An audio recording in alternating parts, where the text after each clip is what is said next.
Buenos días, mi nombre es Astrid Gama, soy la representante del grupo número 2 de la sección 2 de psiquiatría, junto a mis otros compañeros que verán al final del material de apoyo a todos los integrantes. Hoy vamos a hablar un poquito acerca de los trastornos somatomorfos del humor y trastornos de estrés y ansiedad. Vamos a iniciar hablando un poco acerca de los trastornos somatomorfos.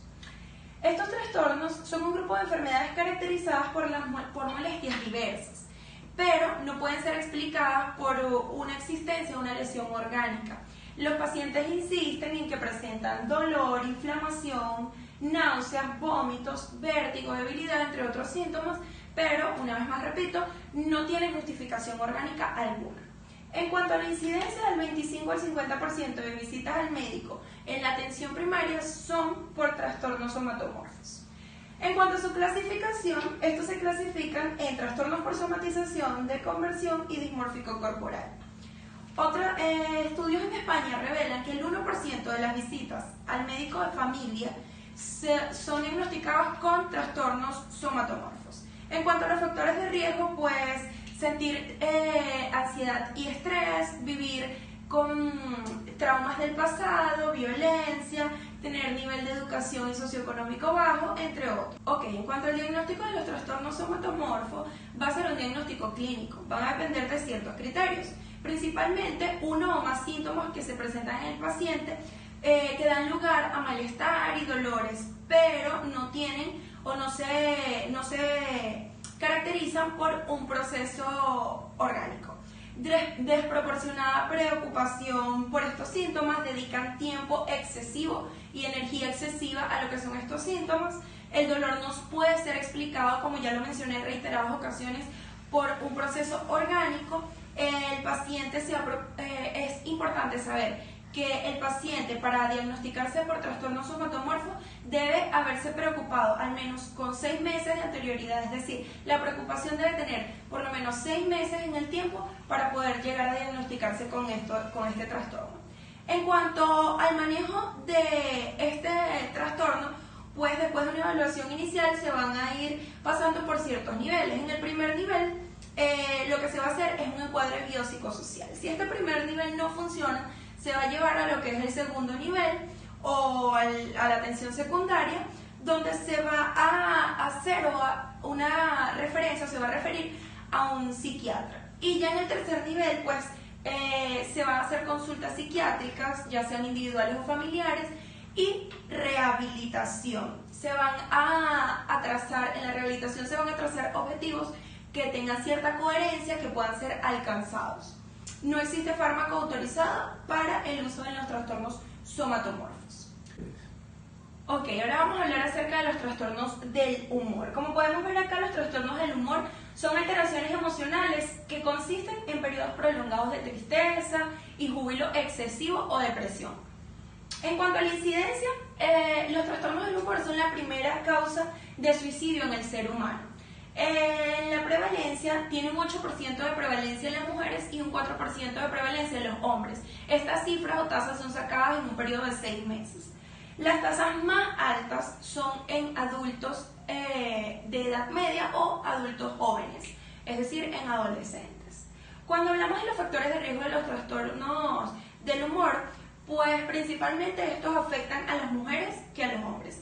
A la edad adolescente, como lo mencioné anteriormente, y edad adulta o edad media, enfermedades crónicas, ya sean físicas o mentales, que también tengan cierta asociación con lo que es el consumo de tabacos, drogas o alcohol, bajo nivel de recursos económicos, bajo nivel de educación, y un factor también de riesgo en estos trastornos son los factores familiares, problemas, entre otros.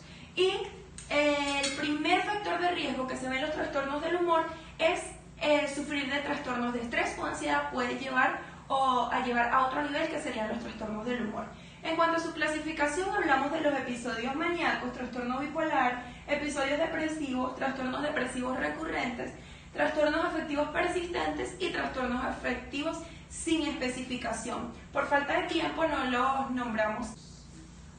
En cuanto al manejo del tratamiento de los trastornos del humor, tenemos que puede utilizarse una terapéutica conjunta de antipsicóticos y antidepresivos. También va a depender de cuál tipo de trastorno, según la clasificación, tiene el paciente. Por ejemplo, si en los trastornos bipolares se van a utilizar antipsicóticos como el haloperidol.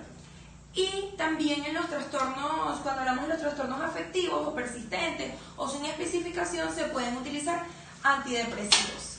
De igual manera, como lo mencioné anteriormente, utilizándolos de manera conjunta va a tener mayor eficacia. Ansiedad y estrés, estamos hablando de que estos son un trastorno que se caracteriza por la preocupación y el miedo intenso, excesivo y continuo ante situaciones cotidianas. Lo que una persona con salud mental ve normal, ellos lo exageran o lo ven todo muchísimo más grande. Los síntomas que van a presentar estos pacientes casi siempre son taquicardia, sudoración excesiva y sensación de cansancio. En cuanto a la incidencia, 1 de cada 5 personas consultará al médico a lo largo de un año por un trastorno de ansiedad. En cuanto a su clasificación, se clasifican en trastornos de ansiedad generalizada, trastornos de pánico, trastornos fóbicos, trastornos obsesivos compulsivos y estrés postraumático. En cuanto al diagnóstico, pues se va a realizar una entrevista clínica completa donde se va a hacer examen físico, examen mental. Es importante la historia clínica porque este diagnóstico es clínico. En cuanto a los síntomas, pues tiene que presentar casi siempre, se caracteriza por taquicardia, sudoración y sensación de cansancio, como lo había mencionado anteriormente. Se realiza la escala de Hamilton o HARS, que son 14 preguntas para evaluar si hay ansiedad y si hay el trastorno, cuán avanzada está ese nivel de ansiedad. Y se realizan exámenes de laboratorio, pero como mencioné es un trastorno clínico. Se realizan para descartar que estos síntomas o lo que esté sintiendo el paciente sean por otras patologías. En cuanto al manejo de los trastornos de la ansiedad, se va a aplicar un tratamiento que es posible encontrarlo en la primera ocasión, pero no siempre es así. Recordemos que no todos los organismos reaccionan igual. En cuanto a los antidepresivos, se van a aplicar los inhibidores selectivos de la recaptación de la serotonina, que pueden ser la fluvoxamina o citalopram. En cuanto a los ansiolíticos más utilizados son la benzodiazepina y la buspirona. También se va a aplicar psicoterapia, en donde se va a hacer a nivel individual y también a nivel familiar. Sin embargo, para la mejor utilización o para la mejor eficacia de estas, se utilizan en conjunto la psicoterapia. Y para finalizar, cito: supongo que es tentador tratar todo como si fuera un clavo, cuando la única herramienta que tienes es un martillo. Abraham Maslow. Maslow nos recuerda con esta frase que debemos tener siempre la mentalidad flexible, porque de lo contrario siempre cometeremos los mismos errores.